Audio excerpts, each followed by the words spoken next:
자, 오늘 함께 나누실 말씀은 시편 119편 105절 말씀입니다. 시편 119편 105절.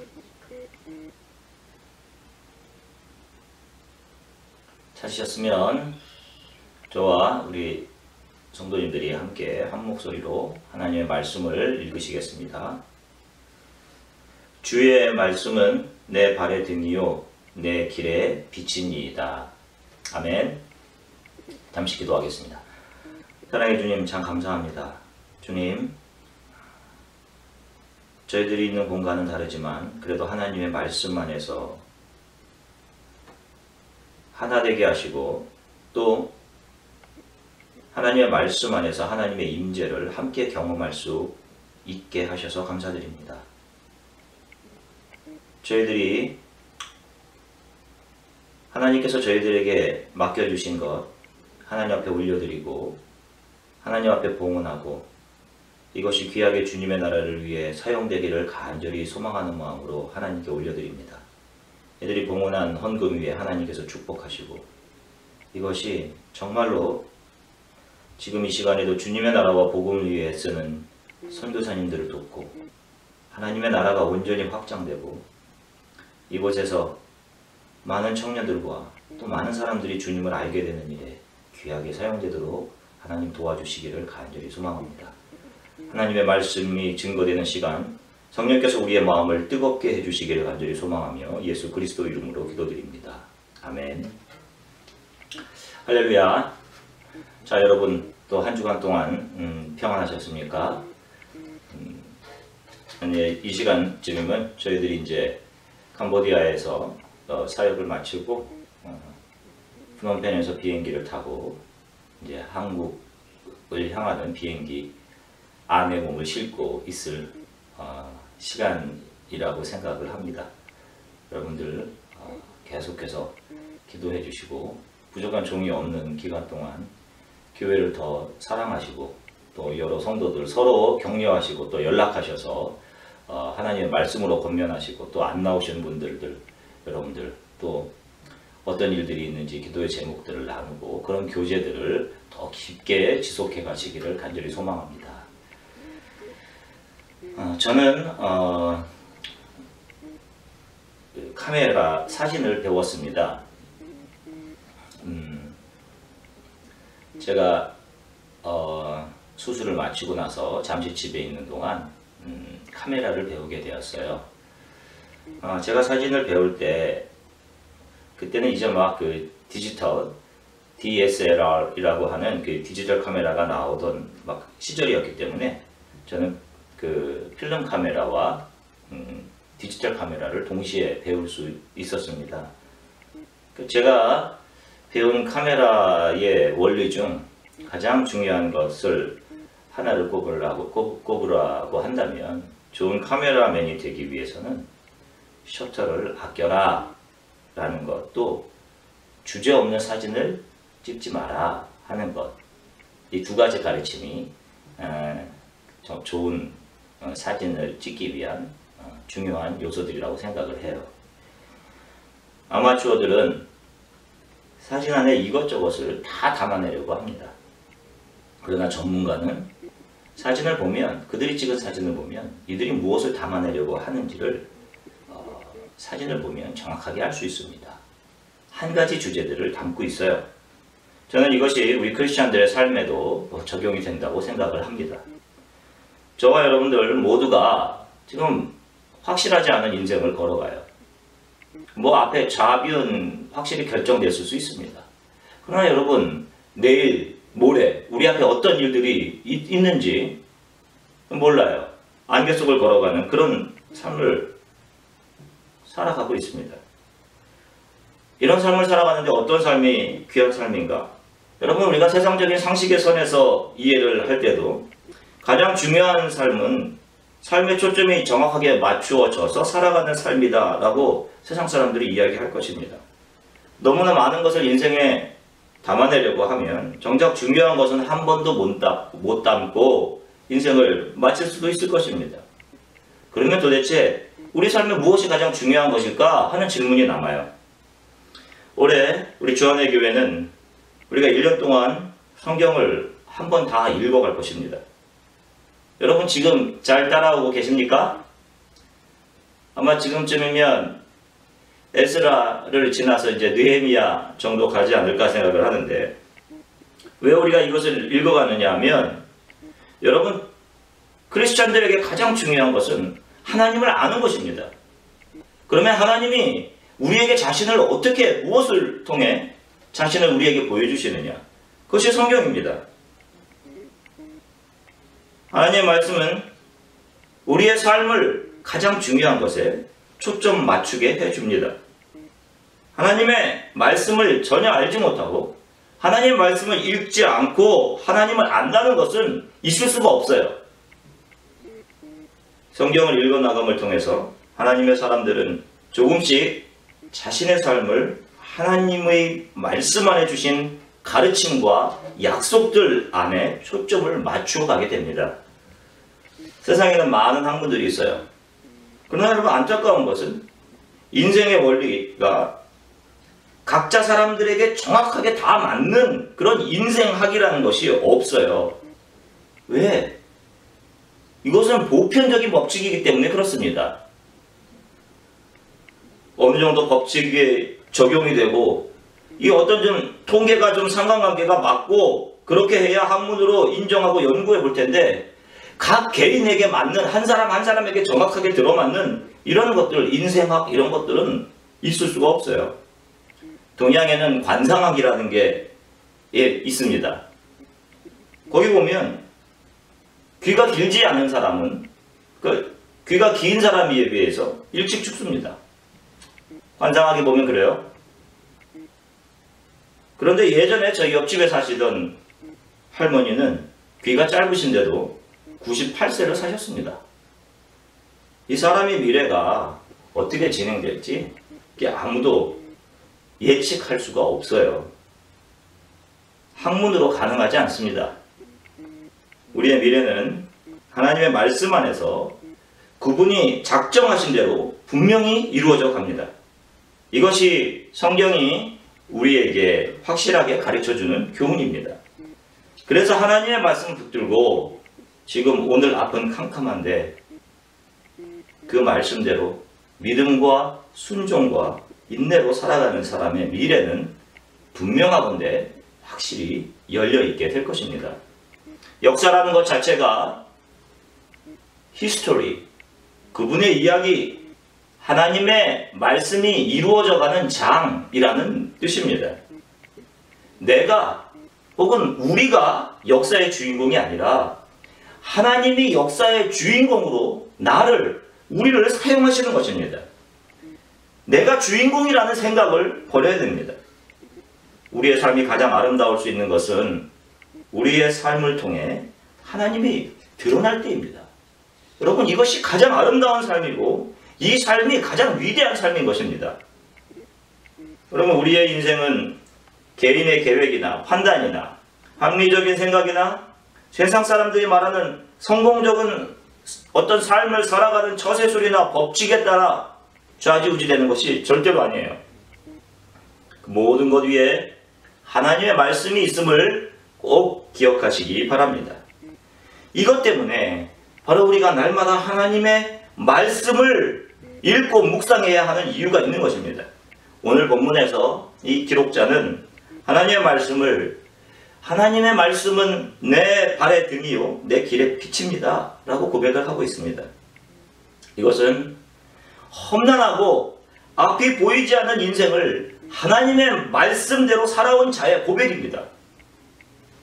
매 순간 한 치 앞을 내다볼 수 없어서 두려워하고 떨었는데 그때마다 하나님의 말씀에 순종하면서 오다 보니 그 말씀들이 내 인생길을 온전히 하나님을 알아가는 길로 인도해 왔습니다 라는 고백인 것입니다.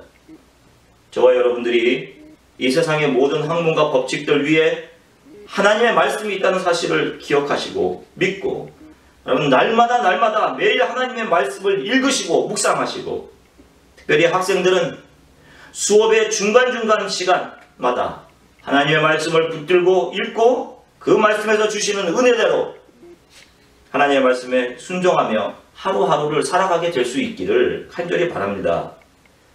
그렇게 하루하루를 살다 보면 분명히 여러분들은 언젠가 담장나무로 뻗은 나무와 같은 존재들이 되어 있을 것이고, 세상 바깥을 향한 여러분들의 가지들을 통해, 여러분들이 맺는 열매를 통해서 수많은 사람들이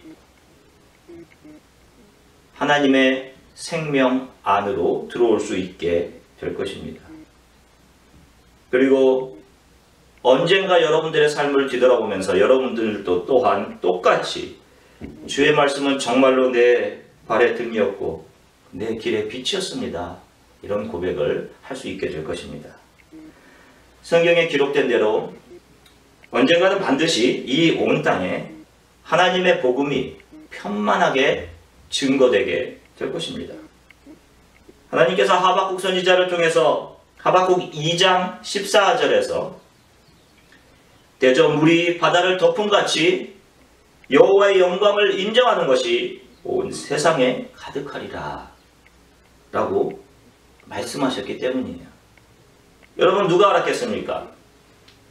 저희들의 나라 아시아 지역 우상과 샤머니즘으로 가득 찼던 아프리카, 또 중국 땅 복음이 들어가서 그런 곳에 교회가 서게 될 줄 누가 알았겠어요? 그러나 그런 하나님의 말씀에 대한 비전과 하나님의 말씀의 약속을 붙잡고 자신의 모든 것을 쏟아부었던 예수 그리스도의 제자들과 우리의 신앙의 선배들을 통해 복음은 아시아에도, 아프리카에도, 또 지금 북한에도, 저희가 지금 와 있는 이 땅 캄보디아에도 계속 증거되고 있는 것입니다. 또 말세가 가까울수록 믿는 자들은 더 믿는 믿음에 어려움을 당하게 될 것이에요. 또 크리스찬이라고 생각했던 많은 사람들은 세상의 즐거움을 향해 믿음을 저버리게 되는 일들이 속속 일어나게 될 것입니다. 이 모든 것이 하나님의 말씀인 성경 안에 그대로 기록되어 있습니다. 여러분, 날마다 여러분들의 삶 속에 사람들은 나이가 들어갈수록 점점 더 변해가는 것 같아요.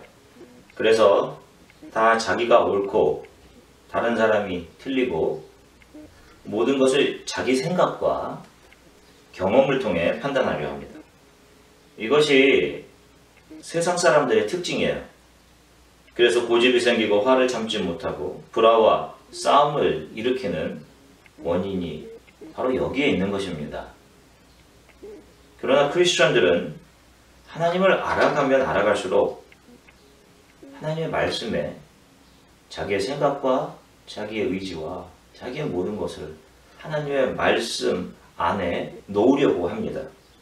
젊을 때는 자기 과시도 좀 하고 고집도 좀 있고 그랬는데 하나님을 알아가면 알아갈수록 자기 중심적이 아니라 다른 사람들 중심, 나는 어리석고 나의 지식은 항상 부족합니다, 주의 교훈으로 날마다 나를 가르치고 훈계하소서, 이렇게 하나님 중심으로, 다른 사람 중심, 하나님 중심의 삶으로 변해갑니다. 여러분, 우리가 크리스찬이라면 이러한 변화의 길을 우리가 가야 되고 이러한 변화를 경험하고 있어야 합니다. 교회 안에서도 마찬가지입니다. 제가 확신하건대 우리 기독교는 내가 가진 무슨 어떤 영적인 능력이나 그런 것들을 과시하고 하나님께서 누구에게 어떤 영적인 능력을 주셨다는 것, 어떻게 환상을 보고 특이한 방언으로 기도하고 하는 것, 여러분, 그런데 기독교의 능력이 있는 것이 아닙니다.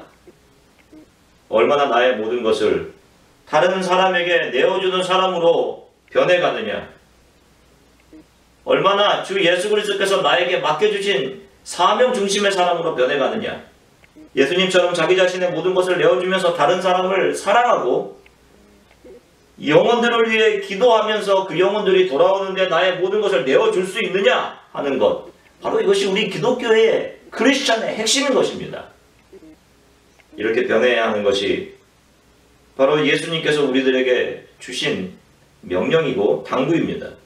그런데 이런 것은 하지 않고 무슨 신령한 능력 같은 거 다 자랑하려고 하는 사람들이 교회에 너무 많아요.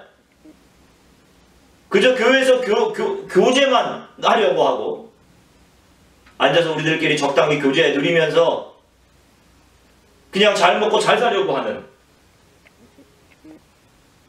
그러면서 자신의 것들은 하나님의 나라를 위해 조금 더 손해보려고 하지 않는 것.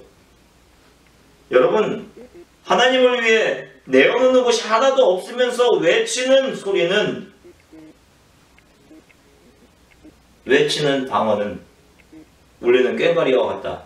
성경은 분명히 이야기합니다. 들어보셨습니까? 꽹과리 소리요? 이게 합주이면 뭐 아름다울 수 있습니다.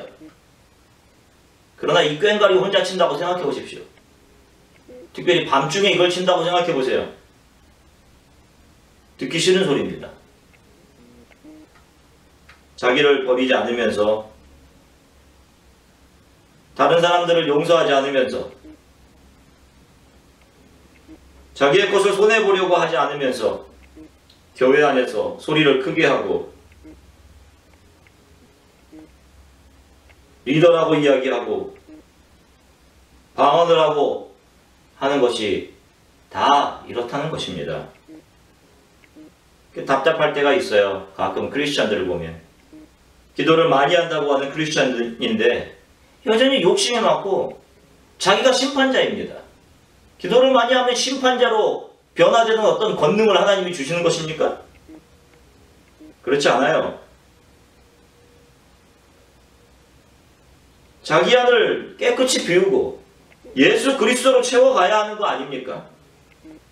그런데 내가 옳고 내 주장과 내 생각, 그것으로 가득 자기 자신을 채우고 있어요. 저는 사랑하는 우리 주안의 교회 여러분들에게 정말 간절한 마음으로 권합니다.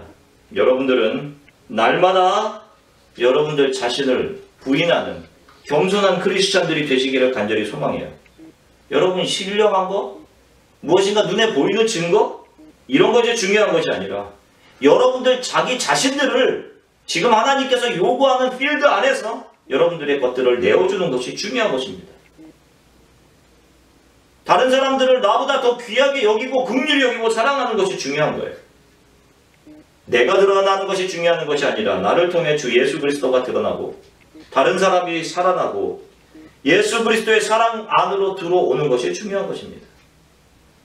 오늘 하루를 하나님의 말씀을 붙들고 믿음으로 사는 사람들에게 성경은 어떤 약속을 주십니까? 시편 128편 1절부터 3절까지의 말씀을 보면 이렇게 기록합니다. 여호와를 경외하며 그 도에 행하는 자마다 복이 있도다. 내가 내 손이 수고한 대로 먹을 것이라. 내가 복되고 형통하리로다. 내 집 내실에 있는 내 아내는 결실한 포도나무 같으며 내 상에 둘린 자식은 어린 감람나무 같으리로다. 아멘. 하나님의 말씀에 순종하며 매 순간 믿음으로 최선을 다하며 사는 인생이 자기 자신이 수고한 대가를 분명히 얻게 될 것이고 그 사람이 걸어가는 길은 분명히 하나님이 인도하시는 형통한 길이 될 것입니다. 또 사실 결혼을 하고 나면 우리가 배우자가 얼마나 중요한지를 깨닫게 돼요. 결혼하기 전에 이걸 잘 모릅니다. 사실은 그냥 서로 끌리고 감정이 동하면 사랑하고 결혼하면 다 된다 이런 생각을 해요. 저는 직장 생활을 한 3년 정도를 했는데 직장 생활하면서 그때는 제가 결혼하기 전이었습니다. 같이 일하던 남자 동료들 대부분이 결혼하신 분들이었어요. 퇴근하면 늘 저에게 묻습니다. 이용욱 씨 오늘 끝나면 뭐 해요? 늘 물어요. 집에 가려고 하질 않습니다. 잘. 그래서 제가 물어봅니다. 집에서 뭐 아내가 형수님이 기다리지 않아요? 이렇게 여쭤보면 집에 들어가기가 싫다. 그렇게 얘기를 합니다. 이용욱 씨도 결혼해봐. 제가 결혼을 39에 했는데 결혼을 늦게 한 원인 중에 하나가 그 사람들의 영향도 좀 있지 않았나 뭐 하는 생각을 뭐 해보기도 합니다. 아무튼 뭐 이게 무슨 아이러니입니까? 결혼을 하고 나서 집에 들어가길 싫어해요. 회사 끝나면 뭐 서로 저와 먼저 약속을 하려고 합니다. 뭐 당시에 제가 총각이었으니까, 결혼하기 전이었으니까, 결혼하지 않았으니까 늘 좀 만만해 보였던 것 같아요. 그리고 늘 시간이 있다라고 생각을 한 것 같습니다. 회사에 다니던 어떤 분들은 결혼한 분인데 어제 입은 옷을 그대로 다음 날에도 입고 회사를 출근을 했어요. 그래서 물어봤습니다. 무슨 일이 있냐 그랬더니 집에 안 들어갔대요. 아니 그럼 집에 안 들어가면 어디서 밤을 새셨습니까? 물어봤더니 낚시터에서 밤을 샜다고 하더라고요. 양복 입고 낚시터에서. 이게 얼마나 집에 들어가기 싫었으면 양복을 입은 상태로 낚시터에 가서 밤을 새고 회사로 나옵니까? 결혼하고 갈 데가 없어요. 여러분 만약 집에 괴물이 산다면 누가 그 집에 들어가고 싶겠습니까? 사랑해서 결혼했는데 집에 내 사랑하는 아내, 남편이 있는 것이 아니라 폭군, 괴물이 있다고 생각을 해보세요. 지금 애인이 있는 청년들은 내 남친, 여친은 아니야 라고 생각할 수 있을 텐데 이게 남 일이 아닙니다. 결혼 전에 이럴 거라는 거 꿈이라도 꿨겠어요? 그런데 하나님의 말씀대로 사는 사람은 우리가 좀 전에 읽은 시편 128편 1절부터 3절까지의 말씀에 보니까 하나님 말씀대로 사는 사람은 그 아내가 무엇과 같다? 라고 얘기합니까? 포도나무. 포도나무도 그냥 포도나무가 아니라 어떤 포도나무라고 얘기합니까? 결실한 포도나무. 이거 어서 집에 가고 싶지 않겠습니까?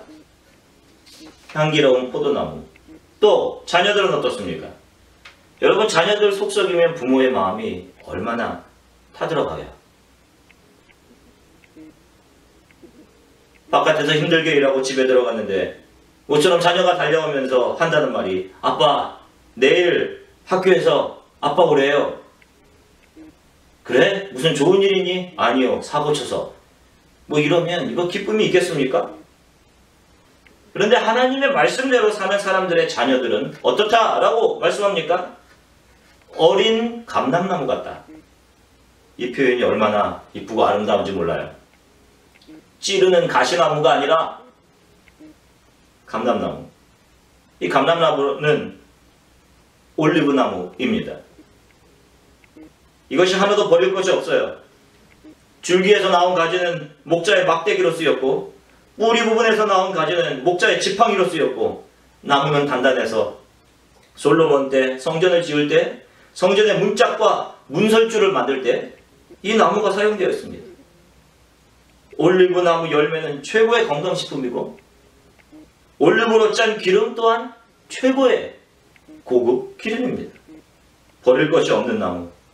모든 사람들에게 만족과 위로를 주는 나무, 기쁨을 주는 나무.